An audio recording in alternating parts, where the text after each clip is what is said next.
ဇာပီလာကျွန်မဆိုလို့ရှိရင်ဒီမှာဆက်စားချင်းအရင်တော့တောက်ရတော့တိတခါစရင်တစ်ခွက်ဆိုလို့ရှိရင်တစ်ထုပ်ပေါ့နော်အခုဆိုလို့ရှိရင်အရန်ကြိုက်လို့သူ့ရဲ့အာနိတင်ရတယ်အရန်ကောင်းလို့ဒီမှာတခါစိန်လို့ရှိရင်နှစ်ထုပ်ဖြစ်သွားပါပြီ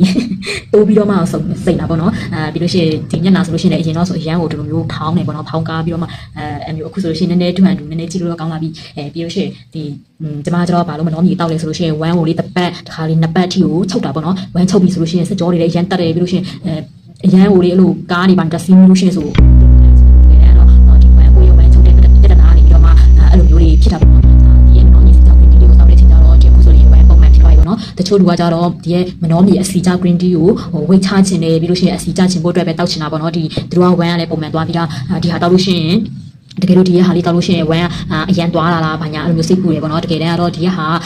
လက်ဖက်ချောင်းနဲ့တဘာဝဆေးမြေခုနှစ်မျိုးရောဆက်ထားအချိုးကြရောဆက်ထားပြီးတယ်မနောမြေအစီကြောင့် green tea ဖြစ်တဲ့အတွက်ကြောင့်မလို့သူကဒီဝမ်းသွားနေဆိုတာဝမ်းတယ်လို့ခေါ်သွားပိုက်နာပိုက်ရစ်အဲ့လိုမျိုးမဟုတ်ပေါ့နော်ဒီဟာကျတော့တဘာဝဆေးမြေဖြစ်တဲ့အတွက်ကြောင့်မလို့ကိုလိုမျိုးဝမ်းရန်ထုတ်တဲ့သူဆိုလို့ရှိရင်လေပုံမှန်တောက်ပြီးချင်းအဖြစ်ဝမ်းကိုပုံမှန်သွားစေတယ်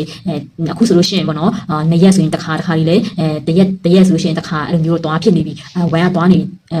သွားနေတဲ့အတွက်ကြောင့်မလို့ဒီစက်ကြောတက်တာဘာညာဆိုလို့ရှိရင်လည်းမရှိတော့ဘူးနော်ပြီးတော့ကျွန်မကဒီဘိုင်းဆိုလို့ရှိရင်လည်းဝမ်းအဓိကတော့ဝမ်းချုပ်တဲ့အတွက်ဝမ်းချုပ်တာကနေပြီးတော့မှပဲဖြစ်လာပါတော့ဒီဘိုက်တွေဆိုလို့ရှိရင်ဝမ်းချုပ်တော့အဲ့ဒီအစာချင်းကြံကဒီရဲ့ဥတွေပေါ့နော်ဒီဘိုက်ထဲမှာရှိတဲ့ဟာတွေထဲမှာတော့ခံနေတော့လေသူကဘိုက်ကဒီလိုမျိုးဖောင်းလာပြီးတော့မှဘယ်လိုမျိုးဒီညလိုမျိုးစစ်ချက်ရက်လည်းမဖြစ်ဘူးเนาะအခုဆိုလို့ရှိရင်ဒီဟာလေးတောက်တော့ဝမ်းပုံမှန်သွားတဲ့အတွက်ကြောင့်မလို့ပိုက်လေးလည်းချက်လာပြီးသူကကိုကပိုက်ချချင်လို့ပိုက်နာလေးပဲကြာတော့မှမဟုတ်เนาะအစီပိုဆိုတာဒီခဏကိုတစ်ခုလုံးမှရှိတဲ့အစီပိုဒီလက်မောင်းတွေပေါင်တွေပြီးလို့ရှိရင်လည်းဒီအောင်နာလေးဒီနေကြောလာပြီးလို့ရှိရင်ဒီပါးတွေဆိုလို့ရှိရင်လည်းသူကအကလုံးပေါ့เนาะညီလူညအချိုးညီကိုကြာသွားပြီးရပါတော့ကြောင့်မလို့ကျွန်မဆိုလို့ရှိရင်တော့မနေ့တိုင်းပုံမှန်ဒီမနောမြေစီကြောက် green tea လေးကိုနှစ်ထုပ်တောင်မှပေါ့เนาะအခုဆိုလို့ရှိရင်လောဘကြီးလာရင်နှစ်ထုပ်